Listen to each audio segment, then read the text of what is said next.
श्रीमद् भागवत कथा अमृत वर्षा का ये चतुर्थ दिवस जिसमें हम सब लोग प्रवेश कर रहे हैं, तो प्रेम से बोलो राधे राधे। देखो, राधे राधे बोलने से हमारे मन की वृत्ति बदल जाती है। कोई हमारा कितना बड़ा भी विरोधी है, शत्रु है, हमसे द्वेष मानता है, आरकस मानता है, हमारा नुकसान करना चाहता है, आप उससे कुछ दिन भैया राधे राधे, अरे बहना राधे राधे, अरे ताऊ जी राधे राधे, चाचा जी राधे राधे, भाई साहब राधे राधे। थोड़े से दिन यदि आप राधे राधे करना प्रारंभ कर देंगे तो निश्चित ही जब राधा नाम उसके कान में पड़ेगा ना, तो वो शुरुआत में भले आपको रिप्लाई करे या न करे, सत्य मानो राधा नाम ऐसा अद्भुत नाम है इस संसार का कि कन्हैया का जप करने से आपको कन्हैया मिलेंगे या नहीं मिलेंगे इस बात की गारंटी नहीं है, लेकिन यदि आप राधे राधे करते रहोगे तो निश्चित ही राधा जी के नाम के कारण कन्हैया खिंचे चले आएंगे, दौड़े चले आएंगे, बंधे चले आएंगे और आपके जीवन में आनंद कर देंगे।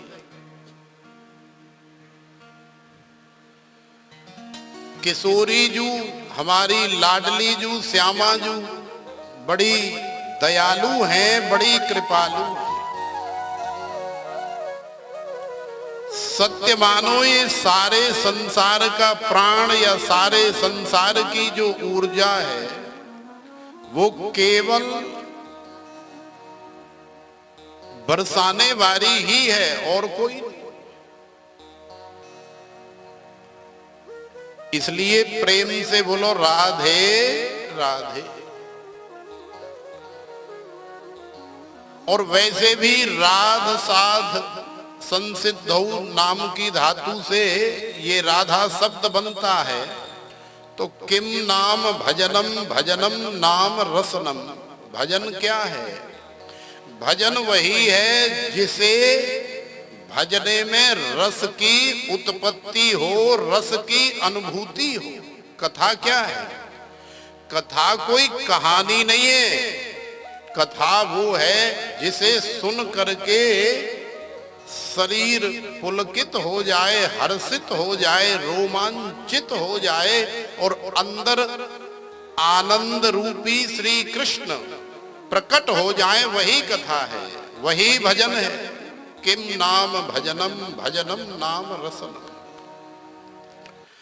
माला जपना या पाठ करना भजन नहीं, भजन वही है जिसको करने से हमें आनंद की, रस की अनुभूति हो रही है।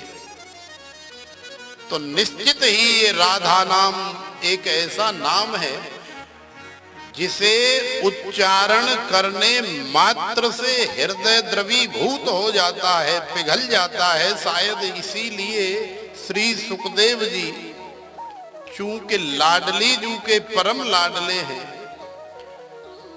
सोचो कि हमारे जैसे तुच्छ प्राणी जिनका श्री राधा जी के साथ कोई बहुत विशेष संपर्क नहीं, कोई बहुत विशेष कांटेक्ट नहीं, हम अपनी तरफ से तो थोड़ा बहुत कुछ करने का प्रयास करते हैं, लेकिन किशोरी जू की दृष्टि में हमारी कितनी अहमियत है ये हम नहीं जानते।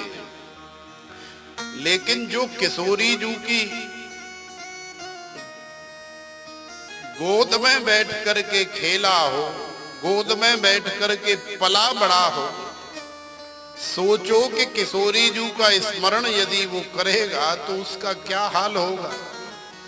इसीलिए श्रीमद् भागवत में श्री राधा जी का नाम श्री सुखदेव जी महाराज ने नहीं लिया।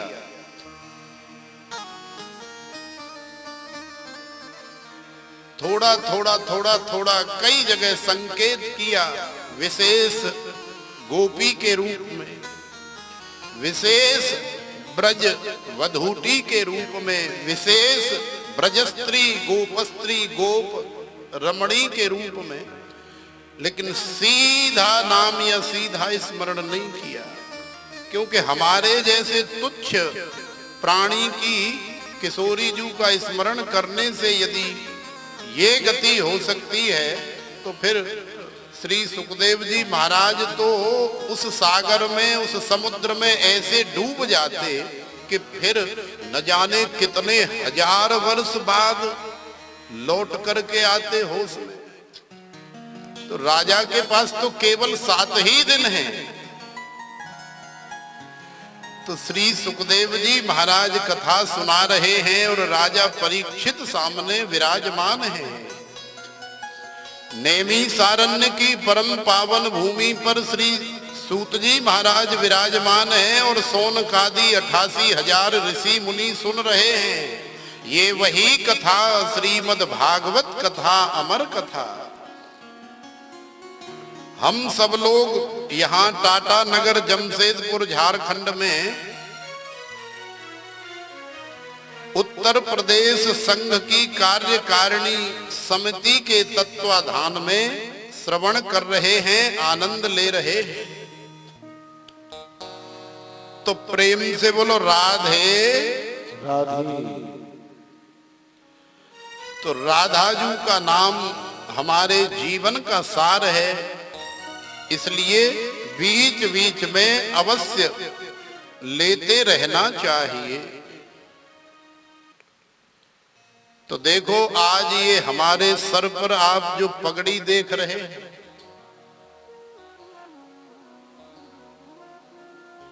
इस पगड़ी को देख करके आप समझ सकते हैं, आप इसकी अनुभूति कर सकते हैं कि आज हमारे जीवन में नंद के लाला आने वाले हैं। आज हमारे जीवन में कृष्ण कन्हैया आने वाले हैं। आज हमारे जीवन में प्रभु श्री राम, लक्ष्मण, भरत, शत्रुघ्न चारों भैया आने वाले हैं। लेकिन उससे पूर्व जो जो श्रीमद् भागवत के मुख्य प्रसंग हैं उन्हें भी सुनना चाहिए, क्योंकि सुख का आनंद तभी आता है जब पहले थोड़ा दुख देखा हो। मंजिल पर पहुंचने का आनंद तभी आता है जब थोड़ा सफर तय किया हो, जब थोड़ा संघर्ष किया हो, परिश्रम किया हो।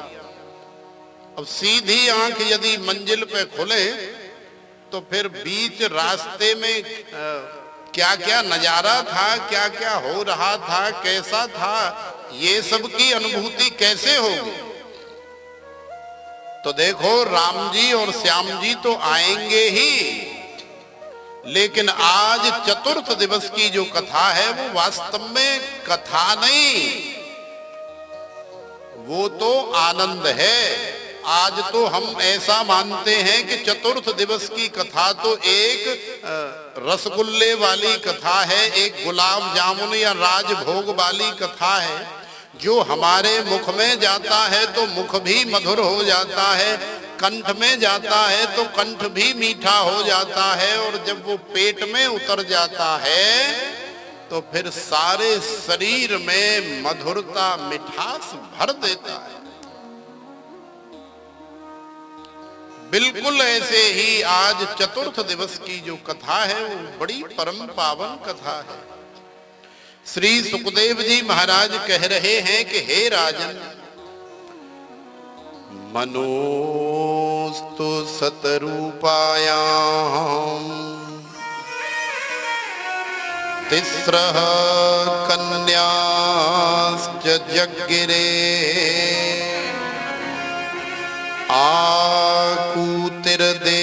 आकूतिर्देवहूतिश्च प्रसूति रीति विश्रुता, प्रसूति रीति विश्रुता।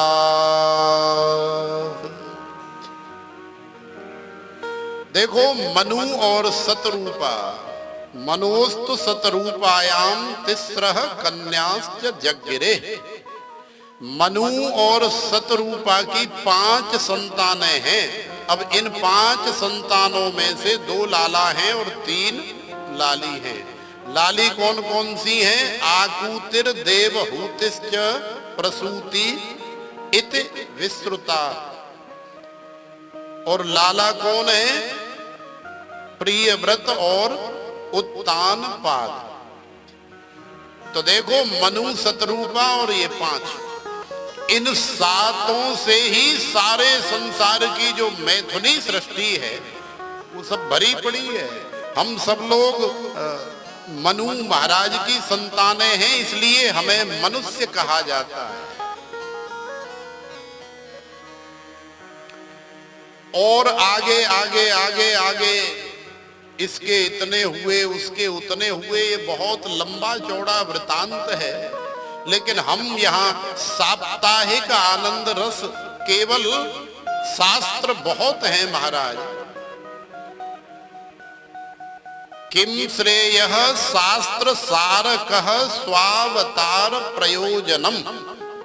हमारा केवल यही प्रयोजन है कि शास्त्र तो बहुत हैं, लेकिन उसका जो सार है वो हमें मिल जाए, बस आनंद हो जाए। तो सार ये है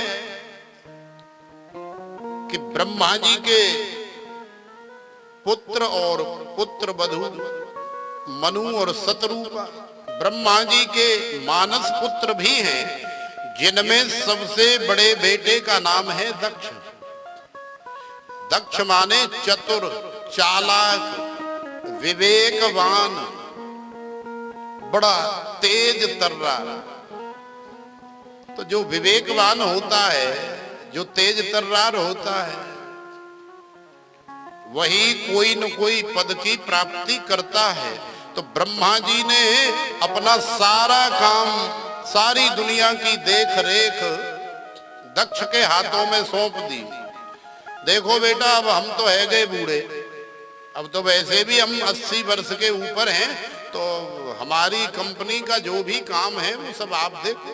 अब हम तो जब तक जीवित हैं तब तक राम राम कर रहे हैं साइड में बैठ करके, बाकी मालिक तो आप ही। तो देखो भगवान की माया, कस्तरती मायाम यह संगास त्यजति, यो महानुभावम सेवते निर्ममो भवति। भगवान की माया न किसी देवता को छोड़ती है, न ब्रह्मा जी को छोड़ती है, न दक्ष इत्यादि, न दानव, न मानव, न देवता, किसी को नहीं छोड़ती है, सबको लपेट लेती है। हमारे पास 10, 20, 50 लाख या 10 करोड़ रुपए आ जाएं, बढ़िया गाड़ी आ जाए, बढ़िया बंगला मिल जाए और कोई ऑफिसर या मंत्री संतरी की कोई बढ़िया पोस्ट मिल जाए, तो फिर तो कहना ही क्या है। फिर तो हम आसमान से नीचे बात ही नहीं करते। तो यही हाल हो गया दक्ष का। दक्ष ने जब देखा कि सारी दुनिया का मालिक मुझे ही बना दिया ब्रह्मा जी ने, तो अहंकारी हो गया। लेकिन अब मुझे कोई मानता है या नहीं मानता है, इस बात की परीक्षा भी तो लेनी चाहिए।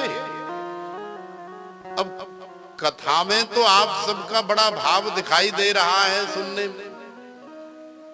हम भी रो रहे हैं, आप भी रो रहे हैं, हम भी हंस रहे हैं, आप भी हंस रहे हैं, और टकटकी लगा करके श्रवण भी आप सब लोग कर रहे हैं। यही भाव आपका सदा सर्वदा बना रहे।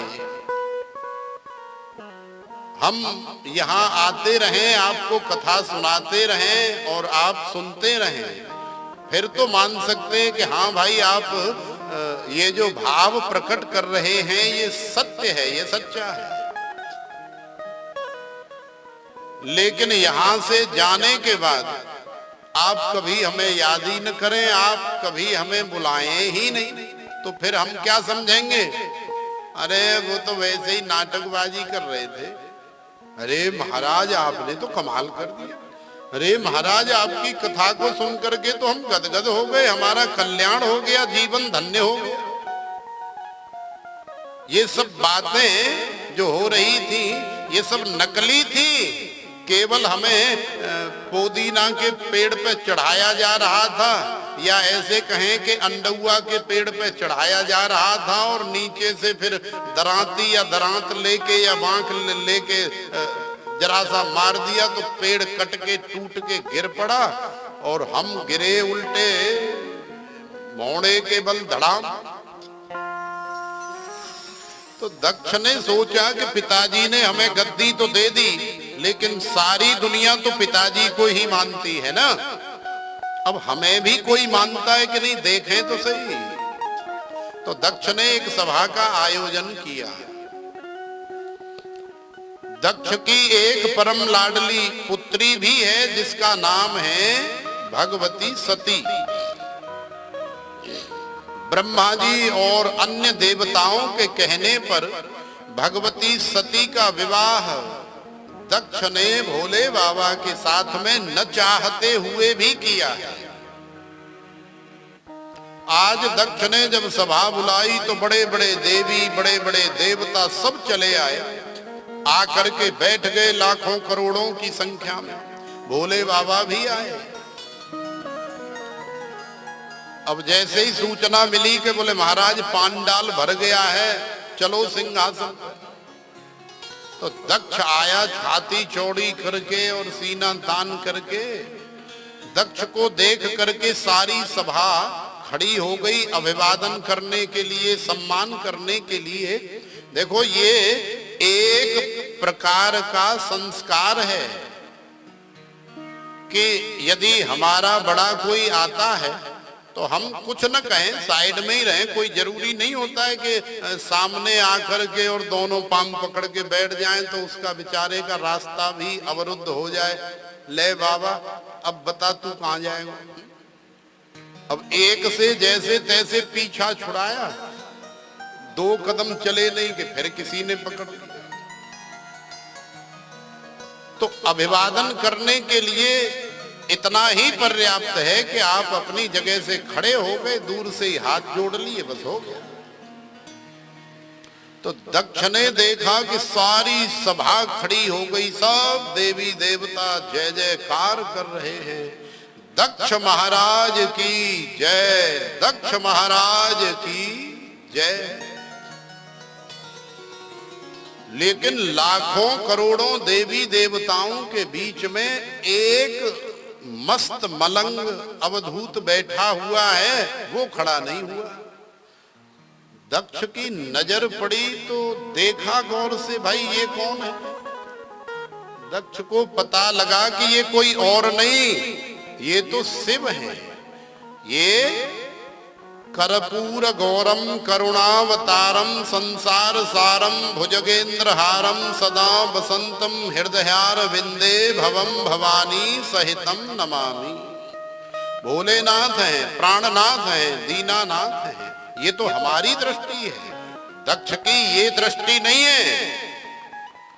दक्ष सोच रहा है कि मैं पहले ही इससे अपनी पुत्री का विवाह नहीं करना चाहता था, लेकिन पिताजी ने और विष्णु भगवान ने और अन्य देवताओं ने जबरदस्ती करवा दिया, जबकि मुझे पहले से ही पता है कि ये निकम्मा है, ये नालायक है, ये मेरा दामाद बनने के लायक है ही।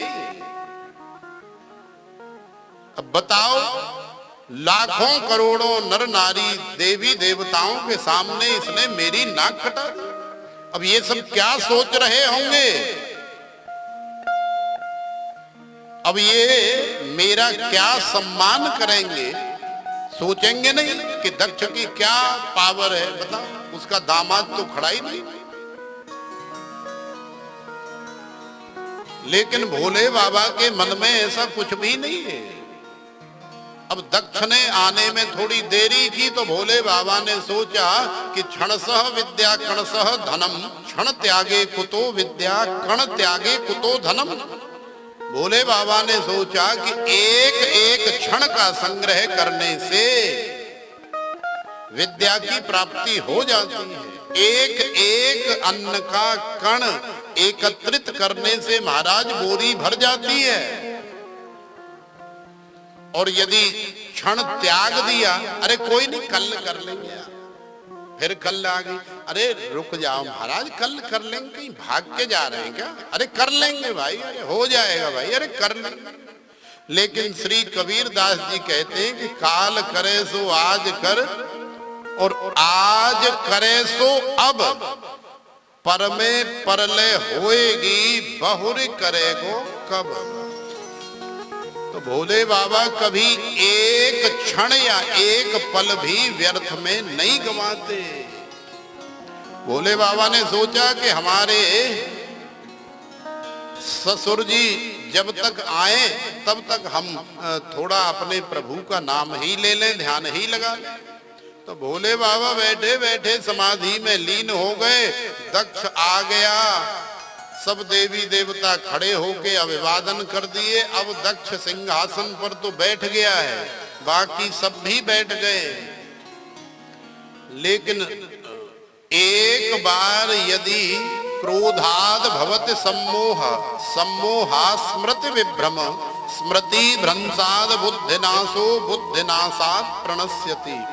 देखो जीव आत्महत्या कब करता है? जब भयंकर क्रोध का भूत उसके ऊपर सवार होता है। जबकि वास्तविकता ये है कि हम अपने आप से बहुत प्रेम करते हैं। सारी दुनिया मरे तो मर जाए, सब में आग लगे तो लग जाए, सब चूल्हे में गिरे तो गिर जाए, लेकिन हमें कुछ नहीं होना चाहिए, हम बचने चाहिए। क्यों? क्योंकि हर जीव अपने आप से बहुत प्रेम करता है। लेकिन फिर भी आपने देखा है कि बहुत लोग आग लगा करके, जहर खा करके, ट्रेन से कट करके या फांसी लगा करके अनेकों प्रकार से आत्महत्या कर लेते हैं। इसका कारण क्या है? इसका कारण है कि क्रोधाद भवति सम्मोह। जब क्रोध नहीं होता है तो कितना अच्छा सब कुछ लगता है, लेकिन जब क्रोध का भूत सिर में सवार होता है तो न पति को पत्नी अच्छी लगती है, न पत्नी को पति अच्छा लगता है, न सामने प्रकृति अच्छी लगती है, न भाई बहन आपस में अच्छे लगते हैं, न माता पिता अच्छे लगते, ना ही कुछ खाने पीने का अच्छा लगता है। क्यों? क्योंकि क्रोधाद भवति सम्मोह। क्रोध जब आता है तो हमारी बुद्धि सम्मोहन को प्राप्त हो जाती है, हर ली जाती है, समाप्त हो जाती है, या समझ लो कि किसी ने जकड़ करके उसे कैद कर लिया, सम्मोहित कर लिया, अपने वश में कर लिया। फिर वो हमारे पास नहीं, वो फिर हमारी कंट्रोल से बाहर हो जाती है। तो दक्ष के ऊपर इतना भयंकर क्रोध सवार हो गया कि दक्ष से बर्दाश्त नहीं हुआ, सहन नहीं हुआ, और दक्ष ने भरी सभा में ही भोले बाबा को खरी खरी और खोटी खोटी सुनानी प्रारंभ कर दी। मैं तो पहले से ही जानता था तू नीच है, तू मेरा दामाद बनने लायक था ही, तू निकम्मा है, तू मलयुक्त है, तू तो केवल शमशान में रहने लायक, तुझे सभ्य लोगों में बैठने नहीं देना चाहिए, क्योंकि तू इसके लायक है ही। न जाने क्या क्या कहा, लेकिन ये सत्य नहीं है। जो भी दक्ष बोल रहा है क्रोध में भोले बाबा के प्रति, इसमें 1% भी सच्चाई नहीं है, क्योंकि सत्य मानो भोले बाबा से सीधा, भोले बाबा से अच्छा तो कोई दूसरा भगवान संसार में है ही नहीं। भोलेनाथ प्राणनाथ कैसे ऑर्डर दानी। भोले बाबा को तो बढ़िया काजू कतली का डिब्बा भी नहीं चाहिए, कन्हैया को तो फिर भी चाहिए, मलाई चाहिए, लड्डू चाहिए, बढ़िया सुंदर पोशाक चाहिए और न जाने क्या क्या चटर पटर चाहिए। भोले बाबा को कुछ नहीं चाहिए। भोले बाबा ही एक ऐसे देव हैं, महादेव हैं कि जिन्हें एक झोंपड़ी वाला भी उतना ही सिर उठा करके पूज सकता है जितना एक करोड़पति या अरबपति पूज रहा है। क्यों? क्योंकि भोले बाबा को कुछ चाहिए ही नहीं। न कोई कपड़ा लत्ता चाहिए, न कोई बहुत बढ़िया हार चाहिए, न कोई सोना चांदी या बहुत बढ़िया भोग चाहिए। भोले बाबा तो मस्त मलंग है। 2-4 लोटे जल क्या चढ़ा दिया आपने फ्री फंड का कहीं नल से लेकर के, भोले बाबा इतने से ही प्रसन्न हो जाते। ऑर्डर दानी है। ये भी नहीं सोचते कि इसने क्या मांगा है और इसका क्या परिणाम होगा देने से, नहीं सोचते। किसी ने कह दिया कि बोले महाराज मैं अमर हो जाऊं। हाँ बेटा हो जाओ। जबकि अमरता का वरदान न तो ब्रह्मा जी दे सकते, न कन्हैया दे सकते और ना ही विष्णु भगवान और ना ही राम जी, कोई नहीं दे सकता। लेकिन भोले बाबा से जिसने जो मांगा बिना सोचे बिना समझे तथास्तु। तो ऐसा भगवान, ऐसा देवता, भला दक्ष का कभी विरोधी हो सकता है, लेकिन चूंकि दक्ष की बुद्धि हरी जा चुकी है, मारी जा चुकी है, और हम खुद भी तो अनुभव कर सकते हैं कि क्रोध के अंदर हम जो खरी खरी खोटी खोटी मीठी मीठी बातें सुनाते हैं, और जब क्रोध उतरता है तो कितना पश्चाताप होता है। यार मैं क्या क्या बोल गई, सॉरी भैया माफ करना। वो उस समय क्या है ना, वो थोड़ा खोपड़ी खराब हो गई थी तो मैंने न जाने क्या क्या आपको कह दिया, क्या क्या बक दिया। फिर बाद में उसका पश्चाताप होता है कि यार मैंने जो किया ये गलत किया, ठीक नहीं किया। अरे इतनी सी बात थी, मैं उसे आराम से भी तो समझा सकता था कि नहीं देखो तुम जो ऐसा कर रहे हो ये ऐसे नहीं, ऐसे है। लेकिन क्या करूं, खोपड़ी खराब हो गई थी, क्रोध का भूत सवार था। खैर भोले बाबा ने कोई भी प्रत्युत्तर नहीं दिया, जबकि हमारे अंदर ये भी सामर्थ्य नहीं है कि कोई हमारे सिर में ईंट मार दे तो हम चाहे कितने बड़े भी कमजोर क्यों न हो, फिर भी हाथ में जो आएगा फिर वही उठा करके उसको मार देंगे। भोले बाबा ने प्रत्युत्तर नहीं दिया। नंदी इत्यादि देवगणों ने थोड़ा सा प्रत्युत्तर दिया, भोले बाबा ने उन्हें भी शांत कर दिया। बोले नहीं, बकने दो। देखो जो सहनशील होते हैं, जो ज्ञानवान होते हैं, ऐसे महापुरुषों का यदि कोई शीतोष्ण सुखद खेसु समह संग विवर्जित तुल्य निंदास्तु तिरमोनी संतुष्टो येन केनचित। कहीं कोई आरती उतार दे तो भी ठीक है, आशीर्वाद है बेटा। कहीं कोई माँ बहन की गाली भी दे दे तो आशीर्वाद। तो कहने का मतलब है कि कोई निंदा करे तो भी कोई फर्क नहीं पड़ता, कोई स्तुति करे तो भी कोई फर्क नहीं पड़ता। महापुरुष तो ऐसे ही होते हैं। तो भोले बाबा ने कहा कि अरे छोड़ो, क्या बेवकूफ मूर्ख आदमी के मुंह लगना, छोड़ो, बकने दो, थोड़ी देर बकेगा। जब क्रोध का भूत उतर जाएगा तो फिर इसे पश्चाताप भी होगा। वैसे ये भी ठीक है कि जब हमें क्रोध आए और किसी को कुछ कहना है, किसी को कुछ बकना है, तो बक देना चाहिए, अंदर नहीं रखना चाहिए। क्योंकि यदि अंदर रख के आप समय व्यतीत करने लगे तो वही नासूर बन जाएगा, वही बहुत बड़ा बम बन जाएगा, बारूद बन जाएगा, और फिर जब उसका ब्लास्ट होगा तो वो तुम्हारा जीवन तहस नहस कर देगा, बर्बाद कर देगा। इसलिए यदि तुम्हारे मन में किसी के प्रति कोई गलतफहमी, कोई शंका है तो शंका का समाधान कर लेना चाहिए, अन्यथा अज्ञश्च श्रद्धानश्च संशयात्मा विनश्यति। 10-5 मिनट तो खूब खरी खोटी दक्षिणे सुनाई, लेकिन बाकी चुप हो गया, पूरी तरह से उसका मन नहीं भरा। अभी भी भगवान शिव से द्वेष करता है। भोले बाबा कैलाश मानसरोवर पर चले गए, लेकिन दक्ष सोच रहा है कि अभी ठीक से मैंने बदला लिया नहीं, मुझे इसे सारे समाज के सामने, सारी दुनिया के सामने जलील करना है, इसकी नाक काटनी है। अब अंदर ही अंदर दक्ष ने ऐसी खिचड़ी पकाई। भोले बाबा अंतर्यामी हैं, सब जानते हैं। भोले बाबा तो सदा सर्वदा भद्रम कर्णेभिः शृणुयाम देवा भद्रम पश्ये माक्षभिर्यजत्राः।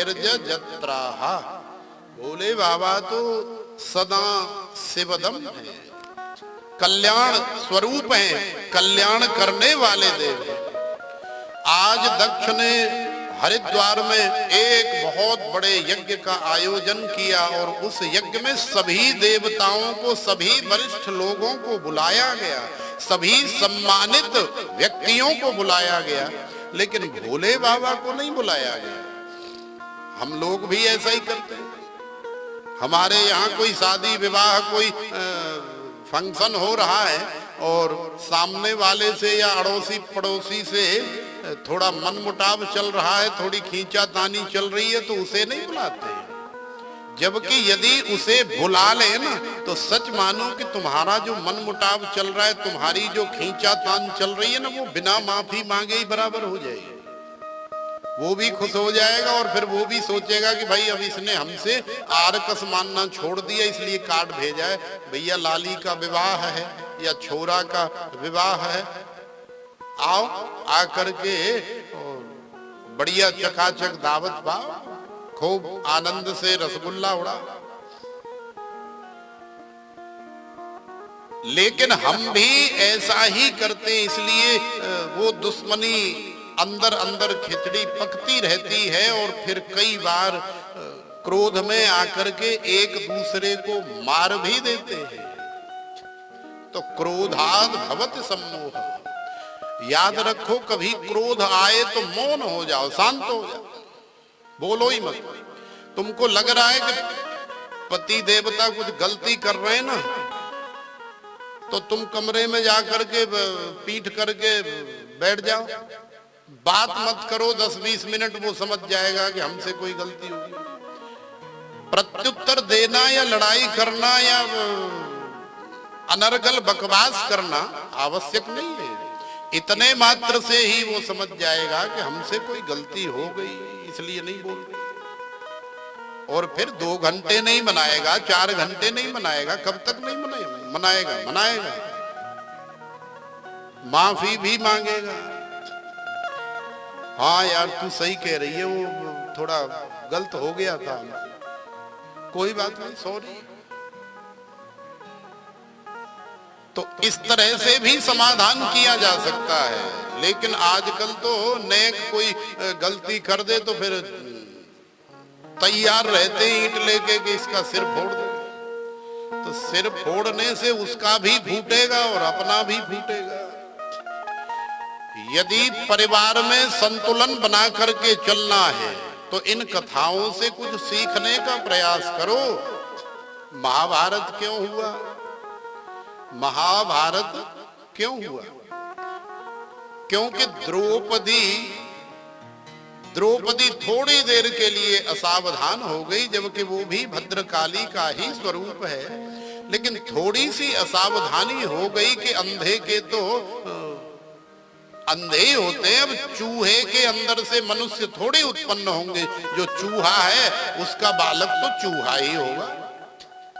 अब तेरा बाप ही अंधा है तो आंखें होते हुए भी तू भी अंधा है। अब यहाँ है एकदम प्लेन, लेकिन दिखाई दे रहा है पानी। ऐसी सुंदर यज्ञ में व्यवस्था की गई थी।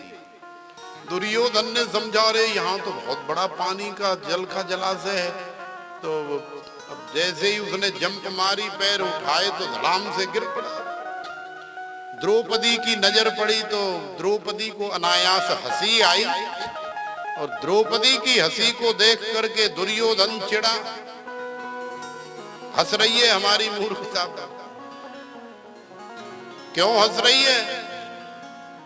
अरे महाराज दिखाई नहीं देता है, आंखें होते हुए भी अंधे हो। हाँ हाँ, अंधे क्यों नहीं होंगे? जब बाप ही अंधा है तो बाप 2 नंबरी तो फिर बेटा 10 नंबरी होता ही है। तो देखो, कभी भी क्रोध आए तो दुर्योधन ने भयंकर क्रोध किया, और फिर वो क्रोध को निकालने की बजाय अंदर स्थापित कर लिया, अंदर हृदय में धारण कर लिया। और उसी क्रोध के कारण फिर ये महाभारत हुआ, जिसमें लाखों करोड़ों माता बहनें विधवा हो गई। न जाने कितना नरसंहार हुआ। संपूर्ण त्रिलोकी का सबसे बड़ा कोई युद्ध है तो वो महाभारत का ही युद्ध है, जो ऐतिहासिक युद्ध है। इससे बड़ा युद्ध कोई हो ही नहीं सकता। तो यदि तुम्हारे अंदर भी कभी क्रोध आए तो सावधान हो जाओ, शांत हो जाओ, बोलो मत, पानी पी करके लेट जाओ। क्रोधाद भवति सम्मोह, सम्मोहा स्मृति विभ्रम, स्मृति भ्रंशाद बुद्धिनाशो, बुद्धिनाशाद प्रणश्यति। सर्वनाश कर देता है क्रोध। तो देखो, आज क्रोध में ही भर करके, अहंकार में ही भर करके दक्ष ने भोले बाबा से बदला लेना चाहा। यज्ञ में सब जा रहे हैं, लेकिन भोले बाबा नहीं गए, क्योंकि बुलाया ही नहीं। आकाश मार्ग से बड़े सुंदर सुंदर विमान जा रहे हैं। मैया सती जी बैठी हैं, भोले बाबा तो समाधि में बैठे। मैया सती ने देखा आकाश की तरफ तो बड़े बड़े विमान जा रहे हैं, और विमान से नीचे भी सब झांक रहे हैं। मैया सती ने पहचान लिया, अरे ये तो सती जा रही है, अरे ये तो इंद्राणी है। अरे बहना कहाँ जा रही हो? अरे मैया, तुमने तो लो हद कर दी। तुम्हारे पिताजी के यहाँ इतना बड़ा यज्ञ हो रहा है, इतना बड़ा आयोजन हो रहा है, ऐसा दिव्य महोत्सव हो रहा है जो त्रिलोकी का सबसे बड़ा महोत्सव है, और आज से प्रारंभ हो गया है और तुम अभी तक यहीं बैठी हो। जबकि पिता के यहाँ कोई ऐसा महोत्सव हो रहा हो तो बेटी तो 15 दिन पहले ही पहुंच जाती है। अजी सुनते हो, पिताजी भागवत कथा करा रहे तो हमें 8 दिन पहले ही पहुंचा देना। तो पहुंचाना पड़ता है, लेकिन पहुंचे तो तब जब पता लगे। न सती को पता है और न शिव को पता है। बड़ा धक्का सा लगा। ऐसे समझ लो कि मैया सती के पैरों तले जमीन खिसक गई। ये क्या कह रही है? जब वास्तविकता जानने का प्रयास किया तो ये सब सही कह रही है। लेकिन पिताजी ने ऐसा क्यों किया?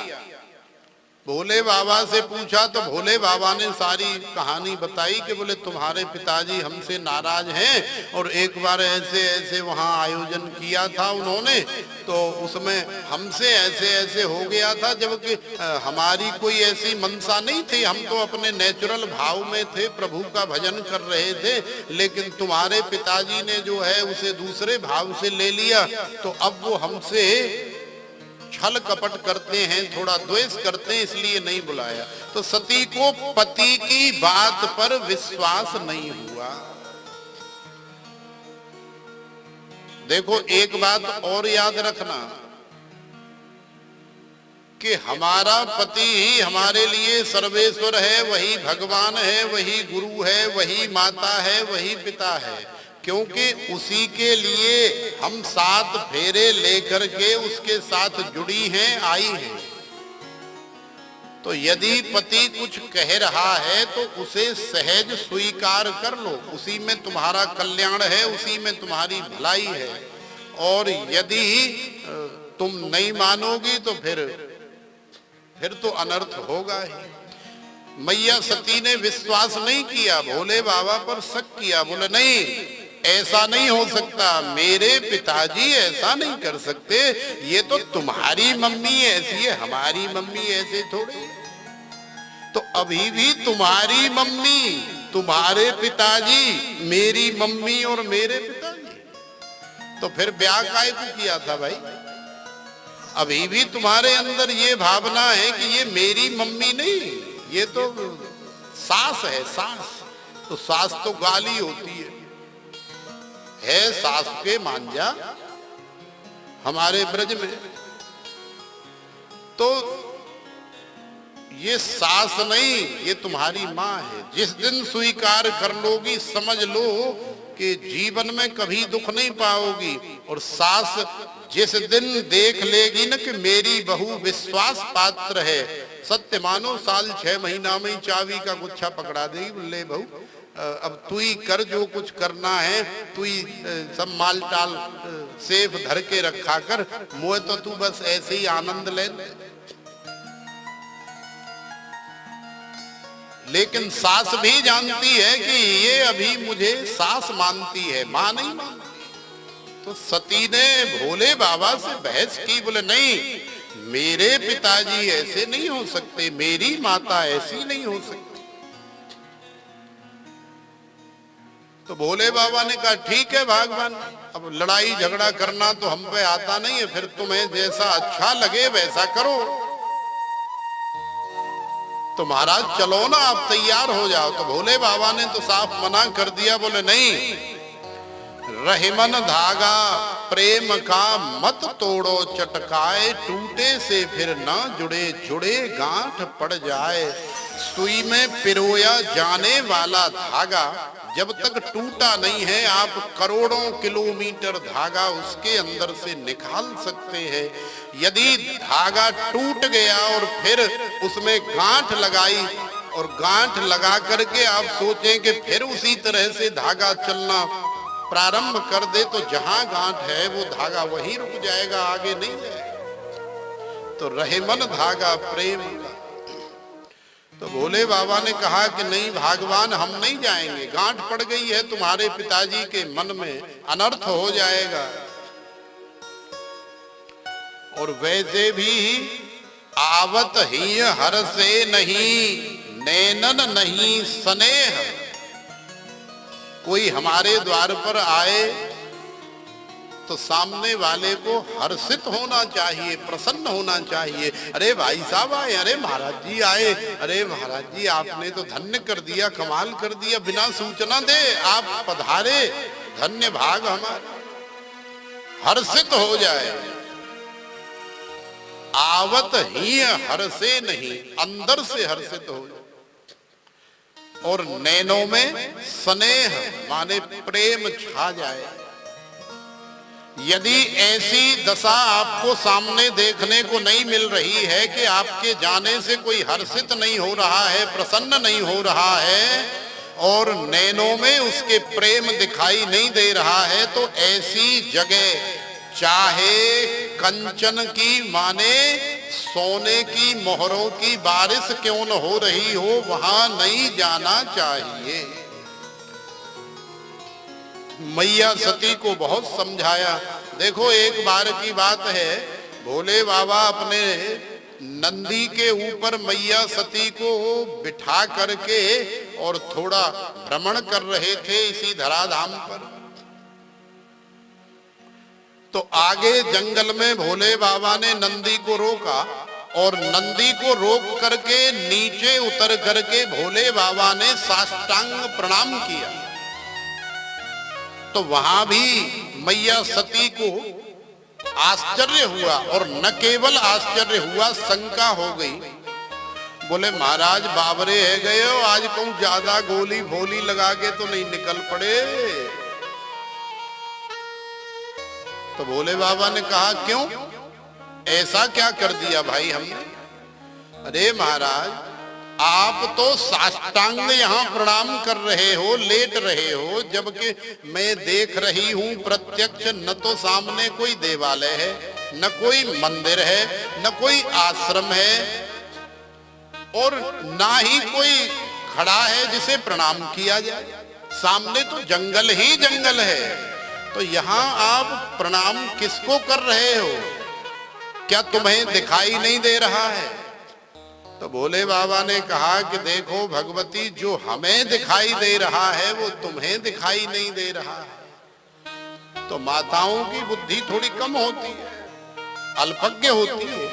जो पति को दिखाई देता है संसार में, वो घर में रहने वाली माताओं को दिखाई नहीं देता है। ज्यादा अनुभव, ज्यादा बुद्धि, ज्यादा ज्ञान आदमी के पास में ही तो होता है। इसलिए माताओं को केवल अपने घर से ज्यादा मतलब रखना चाहिए, बाहर की दुनियादारी से ज्यादा मतलब नहीं रखना चाहिए। पति के बाहर के कार्यों में, दुनियादारी के कार्यों में यदि इंटरफेयर करेगी तो लड़ाई होगी, झगड़ा होगा, कलेश होगा और फिर आपस में लड़ाई होगी तो मारपीट भी होगी और फिर वो अपनी माँ के पास जाएगी तो फिर पति भी चिढ़ जाएगा कि अच्छा ठीक है तो अब तू बैठी रहे, अब हम नहीं आएंगे लेने।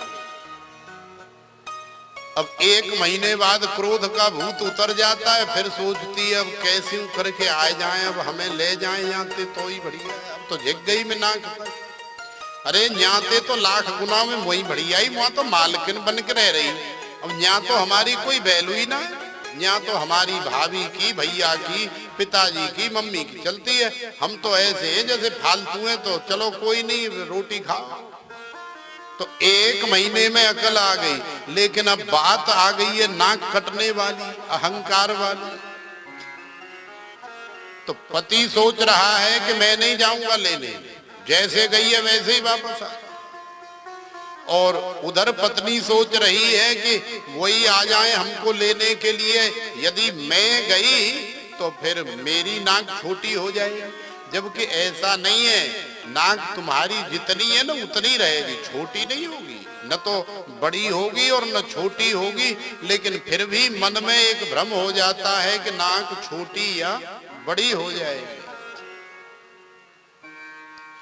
तो पति के बाहर के दुनियादारी के कार्यों में ज्यादा इंटरफेयर नहीं करना चाहिए। ठीक है, भोले बाबा ने कुछ देखा होगा, कुछ समझा होगा, कुछ सोचा होगा।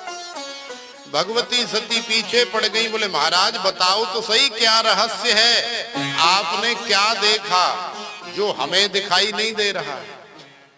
तो भोले बाबा को बताना पड़ा कि देखो भगवती,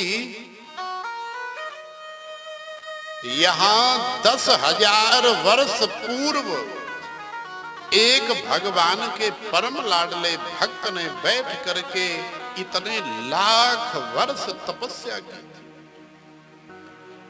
इसलिए आज भी उस भक्त की तपस्या का तेज, उस भक्त की भक्ति के परमाणु इस भूमि में विराजमान हैं, जो आपको दिखाई नहीं दे रहे लेकिन मुझे दिखाई दे रहे हैं। मुझे एक एक परमाणु दिखाई दे रहा है। तो मैं उस भक्त की भक्ति को प्रणाम कर रहा था।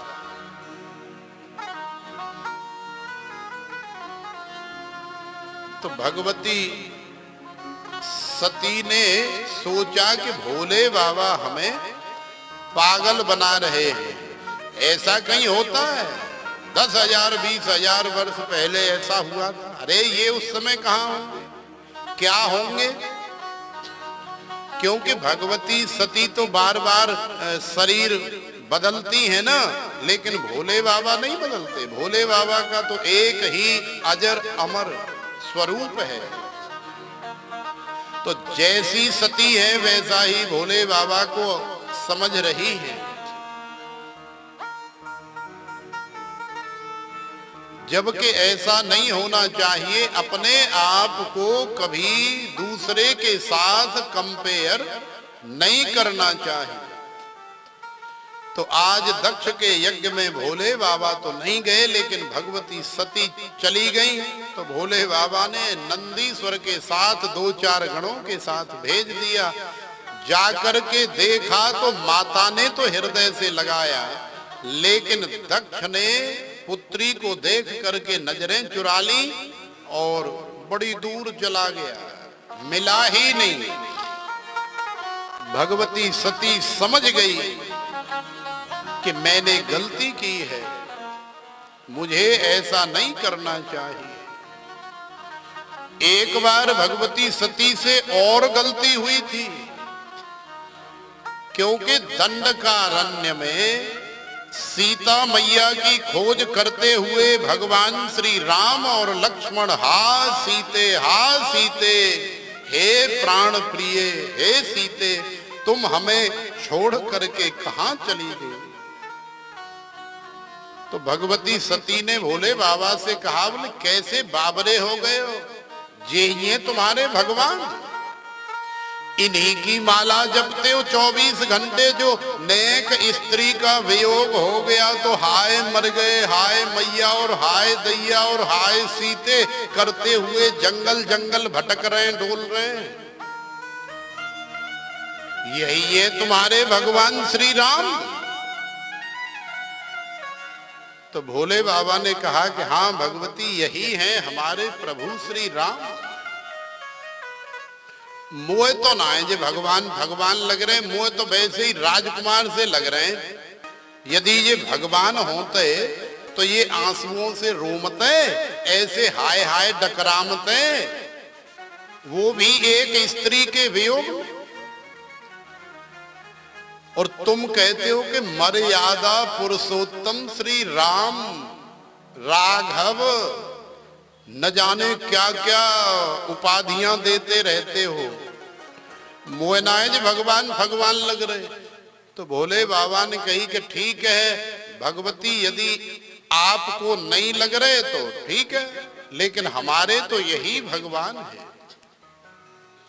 तो सती जी के मन में शंका हो गई, बोले मैं दूध का दूध और पानी का पानी करूंगी कि ये भगवान है या राजकुमार है। तो भगवती सती आगे जंगल में गई और जा करके उधर से सीता जी का बड़ा सुंदर वेश धारण किया और चली आ रही हैं छनन मनन करती हुई। और इधर से राम जी और लक्ष्मण जी, हाय सीते, हे प्राण प्रिय सीते, तुम कहां चली गई हमें छोड़ करके। इस तरह से आगे बढ़ रहे हैं। अब जैसे ही सीता रूपी सती राम जी के सामने आई तो राम जी साष्टांग लेट गए, लेट करके प्रणाम किया और खड़े होकर के कहने लगे, बोले मैया आप इस निर्जन वन में और अकेली, बाबा कहाँ है हमारे। अब तो भगवती सती जो सीता बनी है, उनके तो तोता उड़ गए पैरों तले, जमीन खिसक गई कि हे भगवान, मैं तो सुंदर सीता बनी हूं। सीता 1% भी नकलियत नहीं है, फिर भी कैसे पहचान लिया। बहुत बड़ा अपराध हो, बहुत बड़ी गलती हो। भोले बाबा के पास गई, क्षमा प्रार्थना की, लेकिन भोले बाबा ने कहा कि नहीं मिलेगी माफी, क्योंकि तुमने मेरी मां का स्वरूप धारण किया और मां के साथ कोई पत्नी भाव से रह सकता है क्या? संभव नहीं। तो सती की देह त्याग के पीछे जो कारण है वो यही है कि सती ने पति की बात नहीं मानी, बार बार शंका की और अब ऐसा अपराध कर दिया जो अक्षम्य हो गया। वो क्षम्य नहीं, कोई दूसरा अपराध होता तो शायद भोले बाबा क्षमादान भी कर देते, लेकिन माता सीता का रूप धारण कर लिया तो माता सीता को पत्नी के रूप में किस प्रकार से भोले बाबा रख सकते हैं। इसलिए भोले बाबा ने उसी समय भगवती सती का अंदर से त्याग कर दिया था जिस समय उन्होंने सीता जी का वेश धारण किया।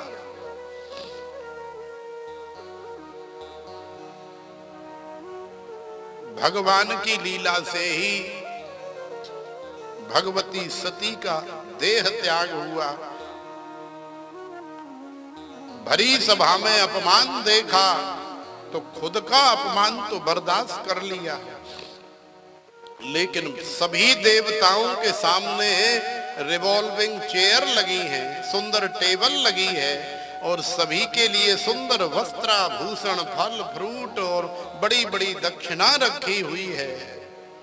सबका उचित सम्मान हो रहा है, लेकिन प्राणनाथ दीनानाथ भोलेनाथ को नहीं पूछा गया, नहीं बुलाया गया। तो ये बर्दाश्त नहीं हुआ और भगवती सती ने दक्ष के यज्ञ में ही अपने प्राणों की आहुति दे दी। बोलिए श्री शिव शंकर भगवान की। साथ में गए हुए नंदीश्वर ने थोड़ा उपद्रव करने का प्रयास किया, लेकिन सफल नहीं हुए। तो फिर लौट करके भोले बाबा के पास आए, बाबा के पास आकर के सारी कहानी सुनाई।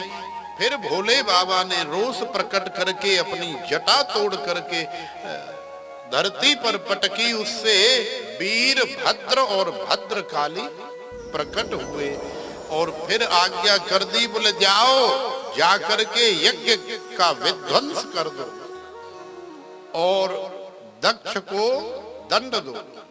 तो भद्रकाली खप्पर लेके और वीरभद्र कटार लेकर के गए और जाकर के यज्ञ दक्ष का तहस नहस कर दिया।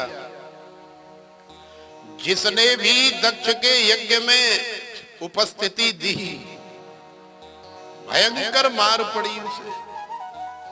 इसलिए भगवान विष्णु और ब्रह्मा जी तो गए नहीं थे, क्योंकि ये तो सब जानते आगे क्या होने वाला है। किसी के दांत तोड़ दिए, किसी की दाढ़ी उखाड़ दी, किसी का कान तोड़ दिया, किसी की टांग तोड़ दी, किसी का सर फाड़ दिया, माथा फाड़ दिया, काऊ की नाक काट ली, काऊ के हाथ तोड़ दिए, काऊ का धड़ तोड़ दिया।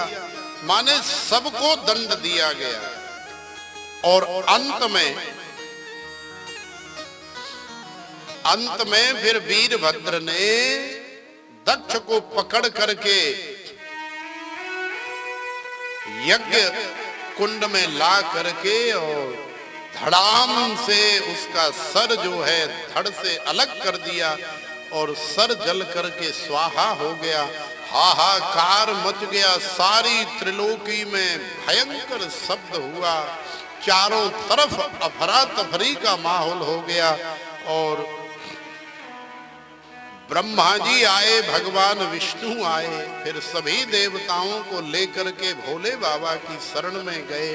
जाकर के प्रार्थना करी तो देखो दक्ष ने भी कितना बड़ा अपराध किया कि भगवती सती को प्राणों से हाथ धोना पड़ा।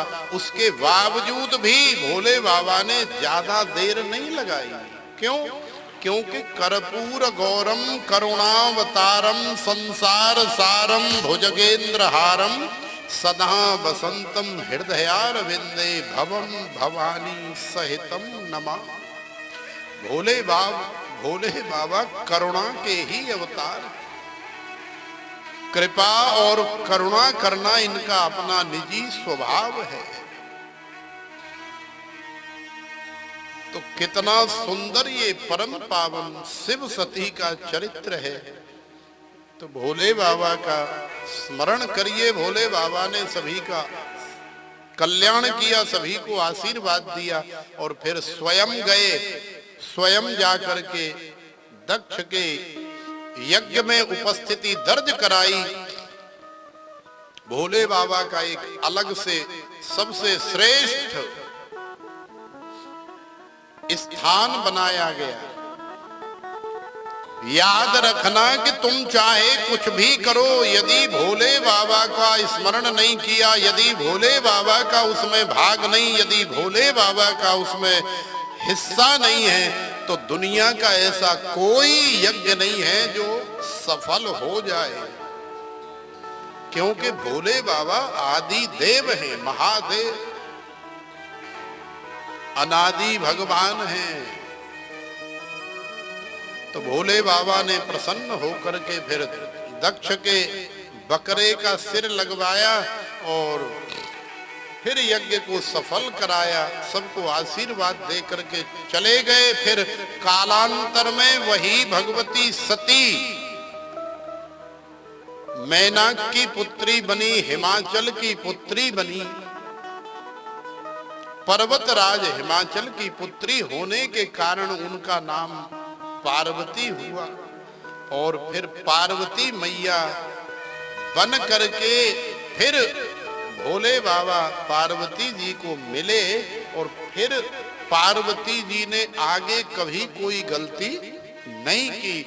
इसलिए पार्वती के अलावा आगे आगे और कोई अवतार या और कोई रूप भगवती का हुआ ही नहीं।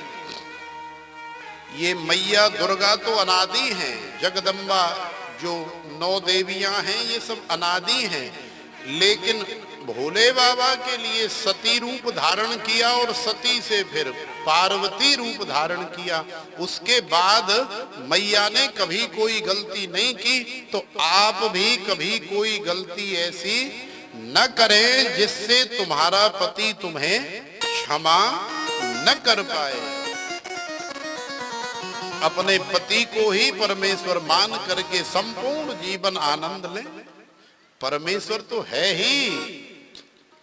तो आइए भोले बाबा जिनका हाथ सारे संसार के सर पर है, हमारे भी सर पर है, आपके भी सर पर है, बड़ा सुंदर सा भाव है।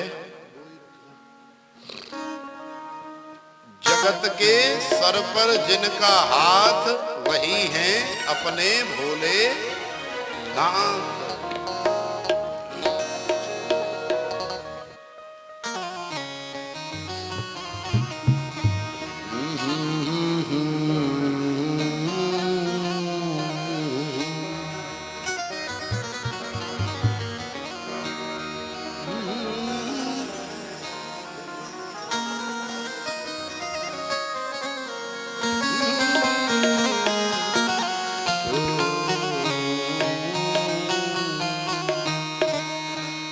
जगत के सर पर जिनका हाथ वही है अपने भोलेनाथ। सिर पर जिनका हाथ वही है अपने भोलेनाथ। जगत के सर पर जिनका हाथ वही है अपने भोलेनाथ। जगत के सिर पर जिनका हाथ वही है अपने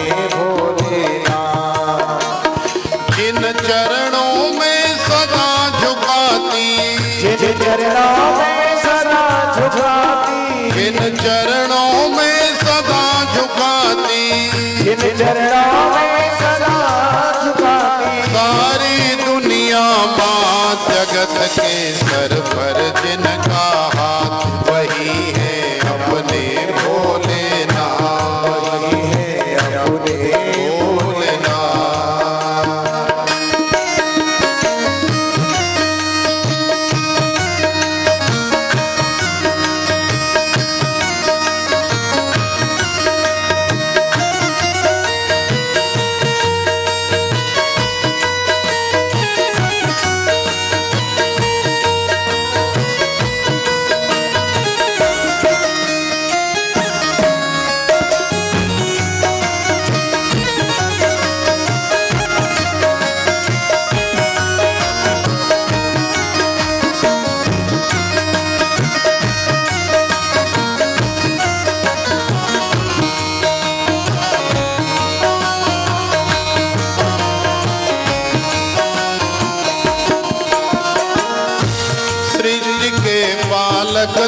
हो, कुशल संचालक तुम हो, तुम ही हो जग विस्तारक, तुम ही इसके संहारक। तुम ही हो जग विस्तारक, तुम ही इसके संहारक। सृष्टि के पालक तुम हो, कुशल संचालक तुम हो, तुम ही हो जग विस्तारक, तुम ही इसके संहारक।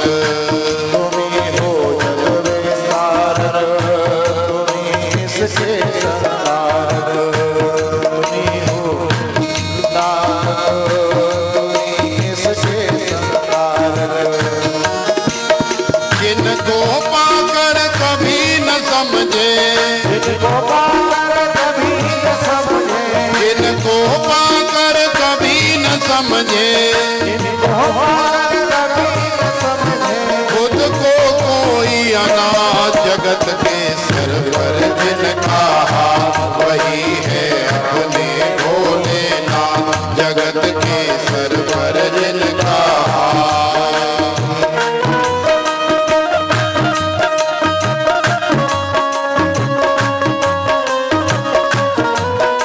भोले बाबा की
हिमालय पर तुम रहते, मार मौसम की सहते, गले में सर्प लपेटे, मगन मन में रह लेते।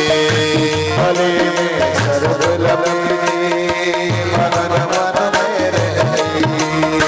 हिमालय पर तुम रहते, मार मौसम की सहते, गले में सर्प लपेटे, मगन मन में रह लेते। गले में सर्प लपेटे, मगन मन रह लेते।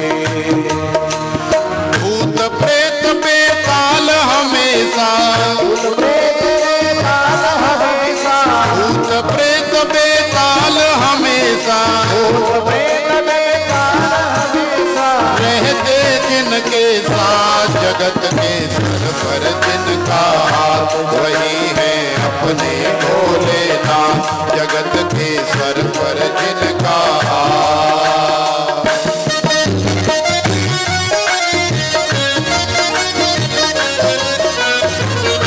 काली सेवा करते हुए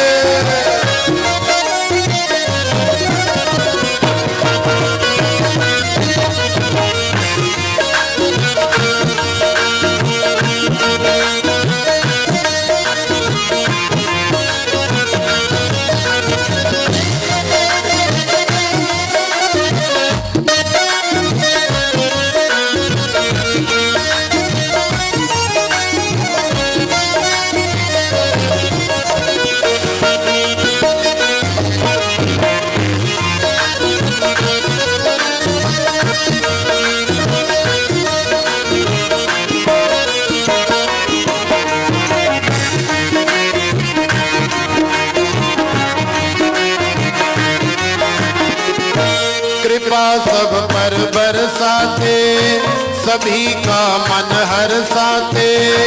भक्त गण जब भी तेरे सदा जो दौड़े आते।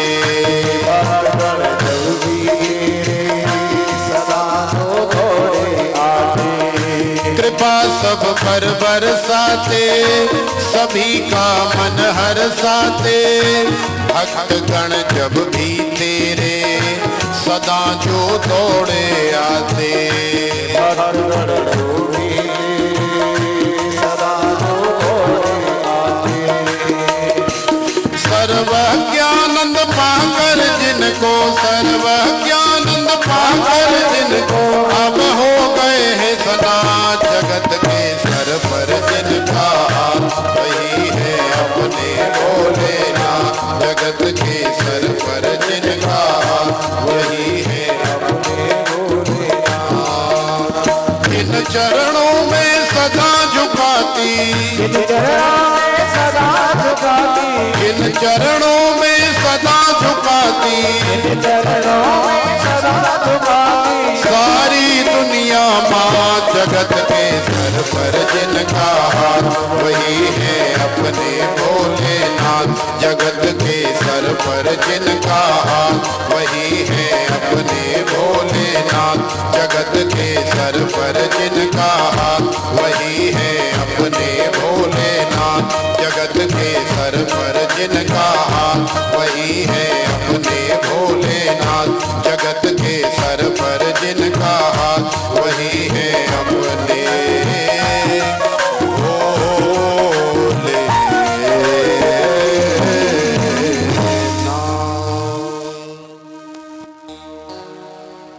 बोलिए श्री शिव शंकर भगवान की। नील सरोरुह नीलमणि, नील नीलधर श्याम। लाजहि तन शोभा निरखी, कोटि कोटि सतकाम।